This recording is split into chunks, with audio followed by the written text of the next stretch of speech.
درود ہو نبی پاک صلی اللہ علیہ وآلہ وسلم پر اور ان کی آل پر۔ آج ہم بات کریں گے تبوت سکینہ پر، تاریخی پس منظر پر، کچھ حقائق پر۔ اللہ پاک نے بنی اسرائیل پر بہت سی نعمتیں نازل فرمائی، جن میں سے ایک تبوت سکینہ ہے۔ یہ شمشاد کی لکڑی سے بنا ہوا ہے جو آدم علیہ السلام پر نازل ہوا اور ان کی آخری عمر تک ان کے ساتھ رہا، پھر نسل در نسل حضرت یعقوب علیہ السلام تک پہنچا، پھر ان کی اولاد بنی اسرائیل کے قبضہ میں رہا اور حضرت موسیٰ علیہ السلام کو ملا۔ وہ اس میں تورات کے صحائف اور اپنا خاص سامان رکھتے تھے۔ یہ بڑا ہی ببرکت اور مقدس تابوت تھا۔ جب بھی بنی اسرائیل پر کوئی مصیبت آتی یا جگ میں کفار کی کثرت اور ان کی شان و شوکت دیکھتے تو ان کے دل بھر جاتے، تو یہ تابوت سکینہ کو سامنے رکھتے، جس کی برکتوں سے ان کے دل پرسکون ہو جاتے اور ان کا جذبہ تبالا ہو جاتا، اور مجاہدین کے لرزتے دل پتھر اور چٹانوں کی طرح سخت ہو جاتے اور بنی اسرائیل کو فتح مبین حاصل ہوتی۔ بنی اسرائیل میں کوئی اختلاف ہو جاتا تو وہ اس تابوت سے فیصلے کرواتے۔ اس سے فتح کی بشارت اور فیصلے کی آواز سنی جاتی تھی۔ بنی اسرائیل اس تابوت کو وسیلہ بنا کر اسے دعائیں مانگتے، جس سے ان کی دعائیں قبول ہو جاتی، بلائیں اور مصیبتیں ٹل جایا کرتی۔ الغرض یہ تابوت سکینہ بنی اسرائیل کے لیے برکتوں اور رحمتوں کا خزانہ تھا۔ لیکن جب بنی اسرائیل طرح طرح کی برائیوں اور بدعمالیوں میں گمراہ ہو گئے، ان کی بدعمالیوں کی نحوست کی وجہ سے ان پر اللہ کا غضب نازل ہوا۔ قوم میں عمالقہ کے لوگوں نے لشکر جرار کے ساتھ ان لوگوں پر حملہ کر دیا اور کفاروں نے بنی اسرائیل کا قتل عام کرنا شروع کر دیا اور تابوت سکینہ کو اپنے ساتھ مال غنیمت کے طور پر لے گئی اور بنی اسرائیل کی عمارتیں، اسکول اور عبادت خانے سب خطبہ برباد کر دیا اور اس تابوت سکینہ کو کوڑے خانہ میں پھینک دیا۔ اس بے ادبی کا قوم عمالقہ پر یہ عذاب پڑا کہ یہ لوگ طرح طرح کی بیماریوں میں مبتلا ہو گئے اور اس طرح قوم عمالقہ کے 5 شہر ویران ہو گئے، جیسے کہ یہاں انسانی زندگی کا کوئی نام و نشان ہی نہیں تھا۔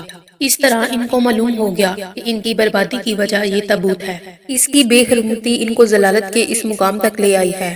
اس طرح انہوں نے اس تابوت کو ایک بیل گاڑی پر رکھا اور اس کو بنی اسرائیل کی قوم کی طرف ہانک دیا۔ پھر اللہ تعالیٰ نے 4 فرشتوں کو مقرر کیا جو اس صندوق کو حضرت انبیل کی خدمت میں لے گئے۔ اس طرح بنی اسرائیل کو ان کی کھوئی ہوئی نعمت واپس مل گئی۔ دشمن پر غلبہ کرنے کے لیے ایک بادشاہ مقرر کرنے کی درخواست کی گئی تو انہوں نے حضرت طالوت علیہ السلام جو کہ یوسف علیہ السلام کے بھائی جو کہ بنیامین کی اولاد میں سے تھے، قد و قامت لمبا ہونے کی وجہ سے ان کا نام طالوت تھا۔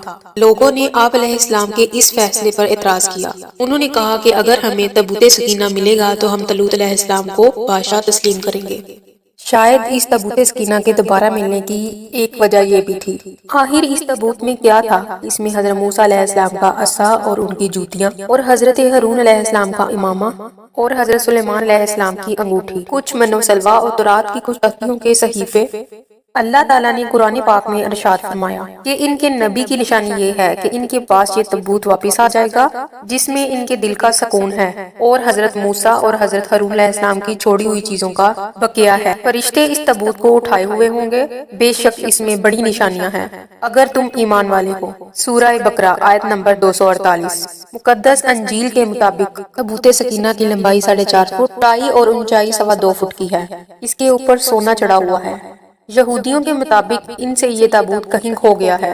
جب تک وہ اس تابوت سکینہ کو ڈھونڈ کر مسجد اقصی یعنی بیت المقدس میں ہیکل سلیمانی بنا کر نہیں رکھ دیتے، ان کا مسیح کا نزول نہیں ہوگا۔ 2012 میں فلسطین کے لوگوں نے احتجاج کیا کہ یہودیوں کے سائنسدان کیمیکل کا استعمال کر کے مسجد اقصی کی دیواروں کو کھوکھلا کر رہے ہیں، جس سے پوری دنیا کے مسلمان غصے سے بھر گئے۔ اس سے صاف ظاہر ہوتا ہے کہ یہودی اپنے مقصد کے حصول کے لیے ایڑی چوٹی کا زور لگا رہے ہیں۔ دنیا بھر کے آثار قدیمہ والے چپا چپا چھان کر تابوت سکینہ کو تلاش کر رہے ہیں۔ 100% تو کوئی بھی نہیں کچھ کہہ سکتا کہ یہ تابوت کہاں ہے، کیونکہ اس کے متعلق کافی روایات موجود ہیں جس کے مطابق مختلف ادوار میں مختلف لوگوں کو مختلف جگہ یہ تابوت ملا۔ انجیل کے مطابق اس تابوت کو ماؤنٹ میوو کے کسی غار میں دفن کیا گیا ہے۔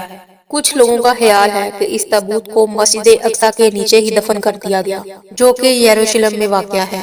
امریکی ماہر آثار قدیمہ ران مائٹ کا یہ کہنا ہے کہ اس تابوت کو سن 1978 میں یروشلم کے شہر میں پرانی فصیلوں میں کھدائی کے دوران ملا کہ ان کے بزرگوں نے یہ تابوت زمبابوے کے پہاڑی سلسلوں میں دفن کیا۔ یہاں تک کہ اٹالین، برطانوی، مصری اور بہت سے ملکوں کے لوگ یہ دعویٰ کرتے ہیں کہ ان کے بزرگوں کو کسی نہ کسی انداز میں ملا اور اس کو کہیں نہ کہیں چھپا کر رکھ دیا۔ خیر یہ تو اللہ ہی بہتر جانتا ہے کہ تابوت سکینہ کہاں گھما، کس کو ملا اور اس وقت کہاں ہے۔ بالآخر یہ بات تو طے ہے، آخری زمانہ میں امام مہدی اس تابوت سکینہ کو ڈھونڈ نکالیں گے اور اسے خود یروشلم لے جائیں گے۔ تب دنیا بھر کے یہودی یروشلم میں ہوں گے تو وہ تابوت سکینہ کو کھولیں گے اور اس میں موجود چیزوں کو ان کے سامنے ظاہر کر دیں گے۔ اس طرح تمام یہودی یہ تسلیم کر لیں گے کہ یہی اصل تابوت سکینہ ہے۔ مزید معلوماتی ویڈیو دیکھنے کے لیے ایکسپلور اسلام کو سبسکرائب کیجیے اور بیل آئیکن کا بٹن ضرور دبا دیجیے تاکہ آنے والی ویڈیو کا نوٹیفیکیشن آپ تک پہنچ سکے۔